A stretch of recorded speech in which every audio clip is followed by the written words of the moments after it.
Thank you, Fred. You know, I'm torn because there's a very dear friend of many of us here in this room who's not with us anymore, Arnie Cantor.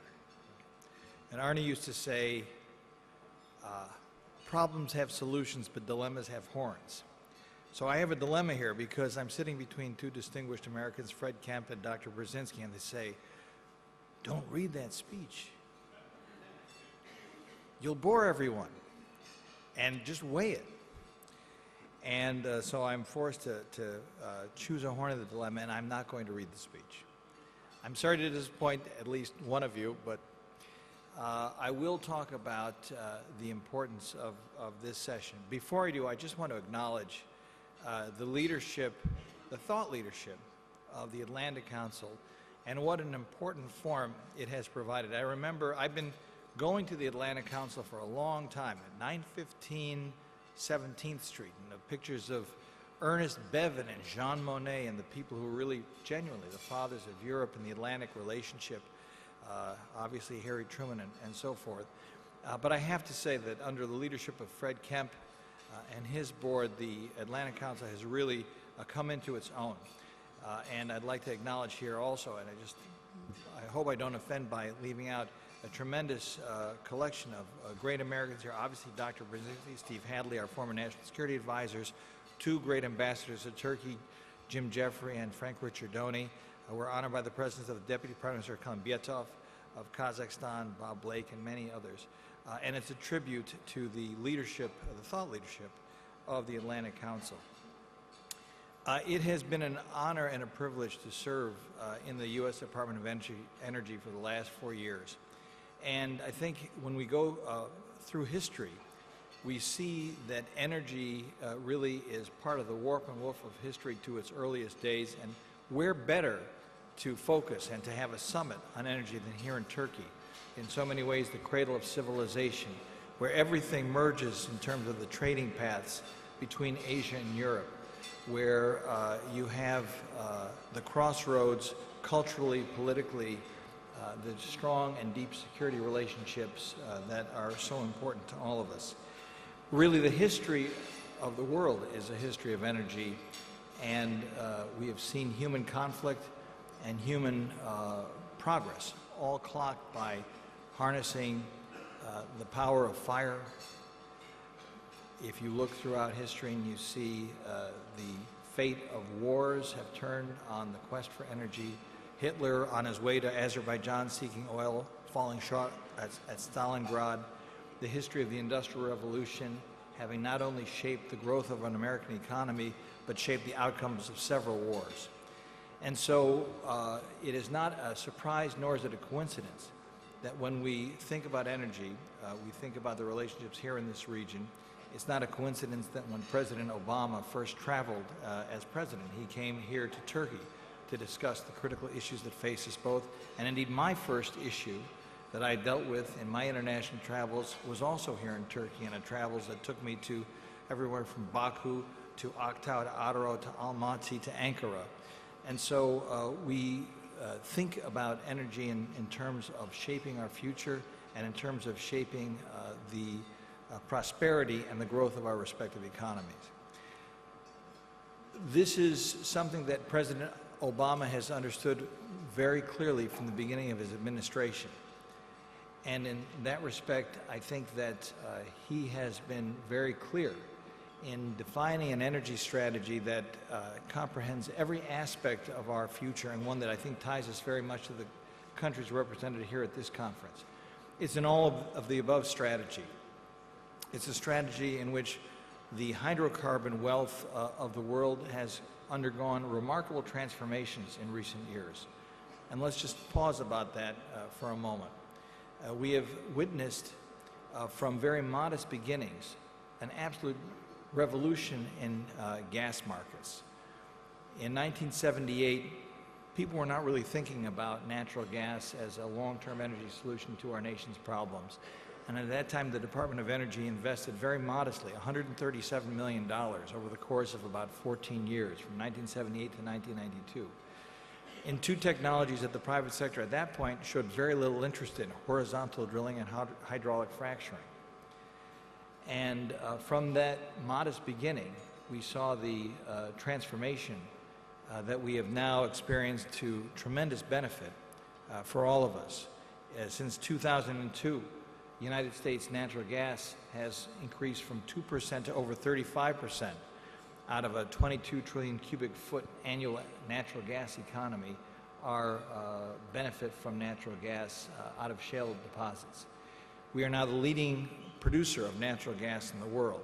It is producing thousands and tens of thousands of jobs in the United States of America. It is bringing manufacturing back in the petrochemical industry. And this is a benefit that is not confined to the United States of America. We see around the world tremendous resources in China, in Latin America, and South Africa.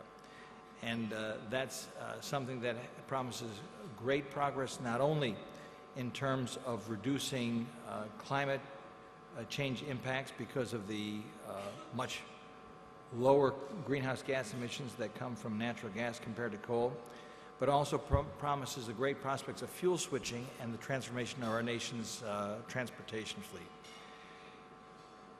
Equally impressive, and a story that is just now being told, is the story of our hydrocarbons in the oil phase. In just a few short years, we've had a remarkable transformation there as well.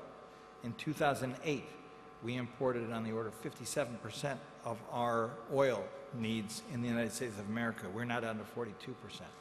Our production in oil has gone up to levels not seen since 1995. And incredibly, the United States of America has become a net exporter of oil products for the first time since 1949. The President has been very clear on his commitment to the continued responsible development of our oil and gas resources, and will continue to proceed down that path. Equally importantly, our commitment to coal is clear. The President has invested heavily, billions of dollars, in clean coal technology. We've invested in carbon capture and sequestration. We have explored the possibilities to use reinjection of carbon into our oil fields to further enhance our recovery. But the President has been equally clear that the fact of the windfall of a tremendous increase in our hydrocarbon production on the back of this improvement in our technology does not excuse us from both the opportunity and, frankly, the obligation to transform our nation's energy economy, to seek the investments in clean energy technologies and improved battery performance and better wind turbine technology that are going to help introduce a lower carbon future to our nation. And in so doing, through a tremendous increase in investment in clean energy technologies, assisted by the investment by the U.S. Congress through the American Reinvestment and Recovery Act of on the order of $30 billion of direct investments, leveraging on the order of $90 billion of investment. We're seeing some of the largest wind farms, solar farms in the world be built in the United States of America. We're watching the levelized cost of electricity come down as the scale of our investment goes up, and to the point where we can now see as a realistic prospect that the President's pledge in his State of the Union address to double our power production from clean sources to 80% by 2035 actually comes into prospect as a realistic vision. And in terms of our all of the above strategy, let us not forget also the role that nuclear energy has to play. Already the country draws 1/5 of our power from nuclear energy, and that's 70% of our carbon-free power.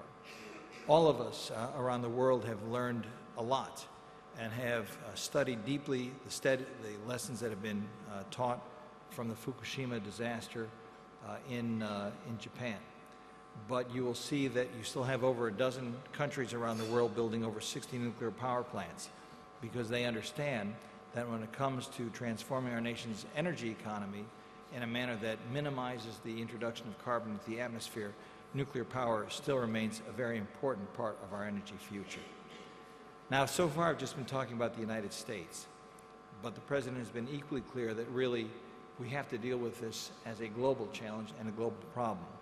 We have deep cooperation around the world on all fronts of our all of the above energy strategy. And let me just take as an example, since we're here in Istanbul, Turkey.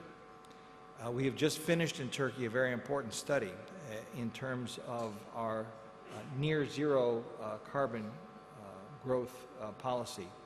We have companies that have worked together between Turkey and the United States in the industrial zone of Izmir, and we have taken the best practices out of that study and working with some of the best companies in terms of energy efficiency technology in the United States.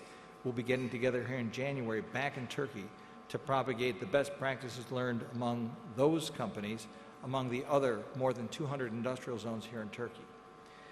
In Turkey also, we have had a continuing dialogue in recognizing the pivotal role that this country plays in bringing the hydrocarbon resources from the east to the countries in Europe that have the demand that need to be satisfied through a variety of mechanisms. And we were talking today about the Southern Corridor and the importance that that has to play. I have to acknowledge the continuing role of Ambassador Morningstar in helping us to achieve that vision. It is a story that is told really around the world. We've worked with China, with India, with Kazakhstan, with countries in South America, Argentina, Brazil, throughout Europe, in Poland, France, and the UK. We have introduced cooperation in development of smart grids.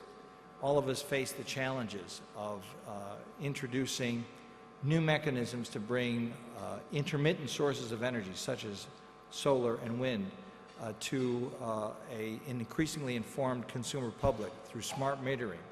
And we have to understand at every moment when we improve the modernization of our grid that we are perhaps introducing vulnerabilities as well, because the smarter our grid is, the more it is dependent on cyber technology, and the more that it is dependent on computers and SCADAs and so forth, the more it is vulnerable to the possibility of cyber attack. And so our cooperation has to extend not only to the introduction of modernized grid sensors and phasers, but also to the protection of that grid against not only natural disasters, as we've witnessed here very recently in the very devastating destruction that we faced in Hurricane Sandy, but also in terms of the possibility of those who wish us ill using the power of technology to interfere with the prosperity of our nations that we are able to manifest through our modernized electrical grid.